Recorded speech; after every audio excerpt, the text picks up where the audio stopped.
So how do you write a case? Welcome to the second in a series of videos on case writing. I'm Dr. Joel Bigley, and I'll be going through this section with you. In the first video, we talked about how you put together your conceptual plan for putting a case together. How do you bring the information together so that you have a story? In this second video, we're going to talk about how you take that story and you break it up into different sections so that it fits into a case format. And in the third video, we're going to talk about how you then take that case and use it in a classroom situation. So first, let's talk about the structure in general. It's important to follow a framework, a process for laying out your case into different sections so that you can get people focused on particular parts of the case, and so that the case is fulsome and you can leverage it in a classroom situation. So what we're going to do is we're going to talk about those different parts of the case.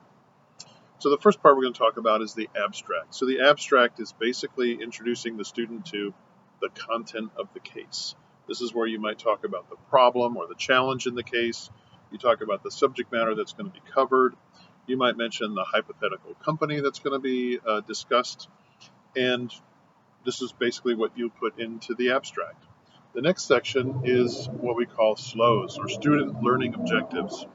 Student learning objectives are really important because you want the student focused on the things that they should be learning while they go through this case. There are certain objectives that need to be achieved.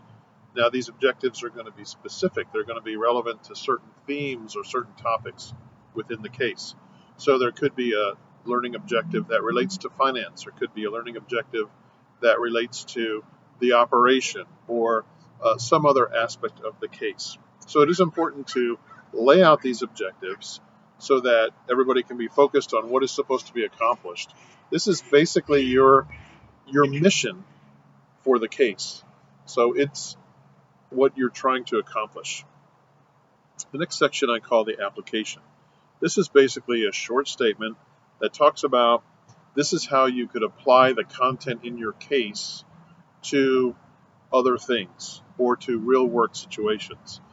You might make a reference to the different themes in the case, which could include things like financial themes, marketing themes, operational themes, technology themes. But this is where you talk specifically about what you can do with the information in the case. How can you apply it?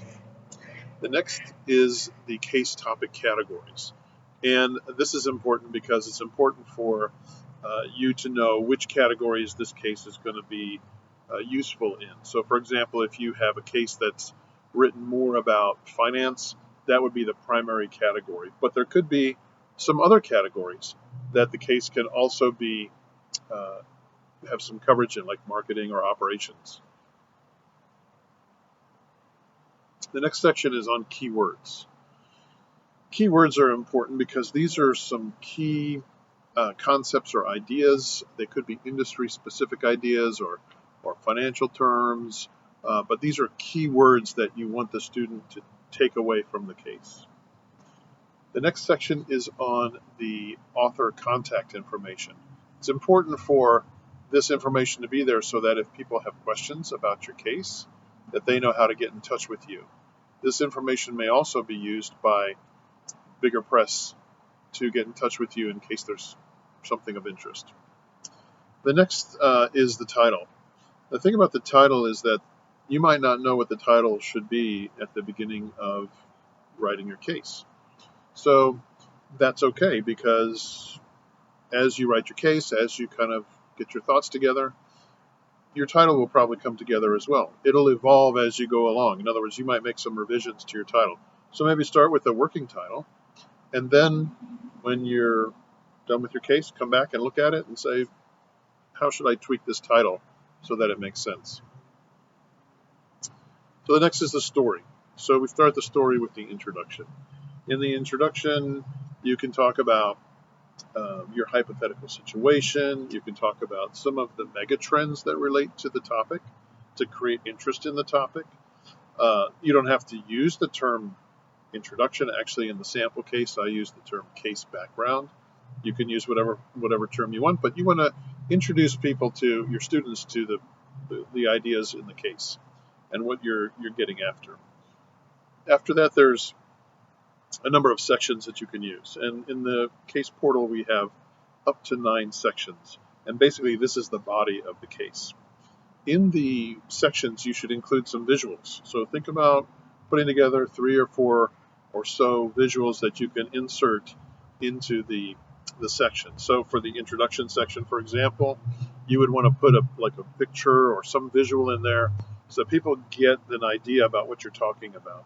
And then in other sections, as we go through, we'll talk about some of the visuals that you can put in your sections. Now, these visuals can be made in PowerPoint, or they can be a picture, and they can be made in Excel. Maybe if it's a graph or whatever, you can put that in, and doesn't have to be that difficult. You can leverage existing software tools that you have to make those visuals. So it's not necessarily a big deal, but it's good to have the visuals there because many people are visual learners, and those visuals are very helpful. The next section I call background. So this is where I go into more about what the company is about, and what are some of the difficulties, what are some of the challenges that they have. This is where I talk about some of that information. I want to make sure the students get a feel for the hypothetical company. I want them to be able to insert themselves into the company so that they can talk more about the problems that we're talking about. The next section I have is financial performance. So this is a chance for you to introduce certain principles around financial performance. It could be metrics, it can be trends, it can be a number of different things that relate to financial performance. This is one of the categories, one of the themes for the case. So I want to make sure that students get a feel for that. The next section I call issues. This is where you have a number of critical issues for the particular company, the hypothetical that you came up with, and you introduce those issues to try to get the thought process going on the part of the students. So this can lead to other conversations around, like I said, performance and profitability and a number of different things. But you want your students to understand what the issues are in the case. The next section I've listed is I call performance metrics. This is where I want to make sure that the students understand what the critical parameters are in the case so that they can do some math themselves or they can do some research themselves. Maybe they'll find some other parameters that are also meaningful in this industry. So there's a couple optional sections. The next section, I would call it optional. I call it assumptions and constraints.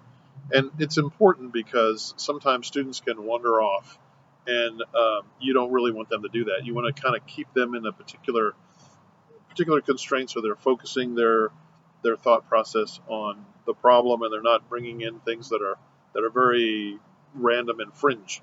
So if that's the case for you, you may want to include things like assume that the economy remains the same in the next 5 years. Or you might say, assume the vertical farm is only growing vegetables and not fruit. But you can come up with a lot of different examples of what you think is important to make a few constraints. So people stay focused. The next section, too, which is optional, is objectives. This is where you can talk about, well, what are the objectives of the hypothetical organization? What are they trying to do? Are they trying to grow? Are they trying to go into a different country? Are they trying to penetrate other markets? Are they trying to get into another segment? This is where you can start to talk about what those objectives are. And this helps to give more context to the hypothetical situation that you're talking about. The next section is case theory. So it's very important to link your case to a theory. We want students to be thinking about theory for purposes of application, but also predictability. So they can then think about, well, how could this theory apply to other situations? And so we always try to introduce theory into the cases. So it's your opportunity to talk about that particular theory that you want to introduce. Now, you may introduce several theories. You don't want to make it too fragmented. At the same time, you don't want to have too many similar theories. So it's important to, again, keep the focus around just that learning material that you want to convey. So then the next section is called case theory application. It's important not just to present the theory, but it's important to present how would you apply that theory. So in the case of this particular case, I talk about spatial theory, spatial growth theory for vertical farms. And it gives the students a chance to look into that theory and how it applies. And again, that gives them a chance then to apply that particular theory to other situations. So having some theory in your case is really important. The next section is conclusion. So it's important to have a summary at the end to talk about how things ended up.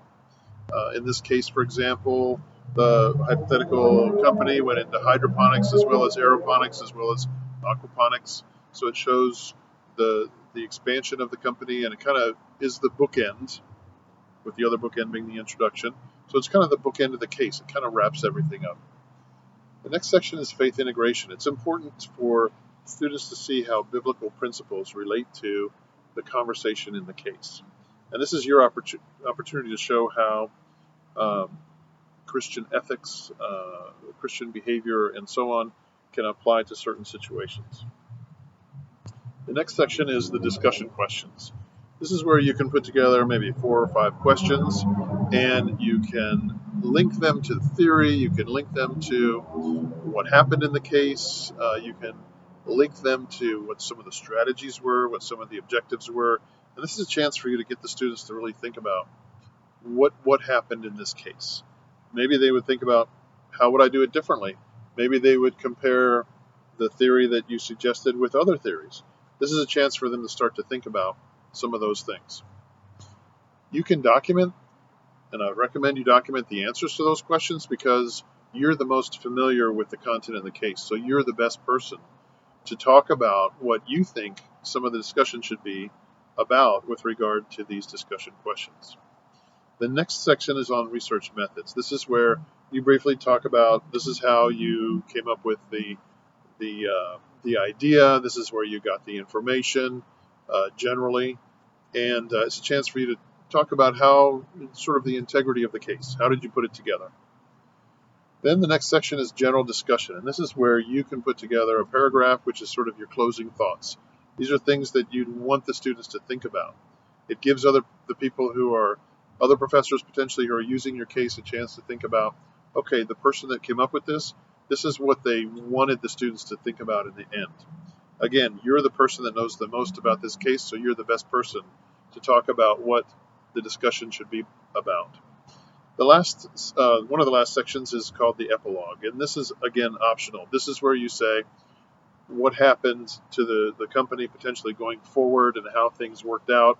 It's a chance for you to kind of take this hypothetical and project what happened forward, so people can see what the consequences of the actions were.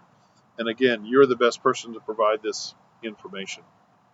Another section is other pedagogical materials. This is where you're making suggestions about other websites, other sources, could be academic journal articles, places where you want people to go to find information, more information about this particular case. And the last one is the quiz. You should create maybe 4 or 5 quiz questions and use them to kind of make sure that people were engaged during the conversation of the case. These questions can be linked to the theory, to what happened, and they can be simple, they can be true or false, they could be multiple choice, but it's a chance for you to make sure that the students were engaged in the conversation about the case. So I've offered and mentioned to you all the different suggestions about all the different places in the framework where you can put the parts of your story. When you're done with this, you're going to have a really good framework with all of your information about your case, and it's going to be very usable in a classroom situation. Thank you again, and I hope to see you again in video number 3.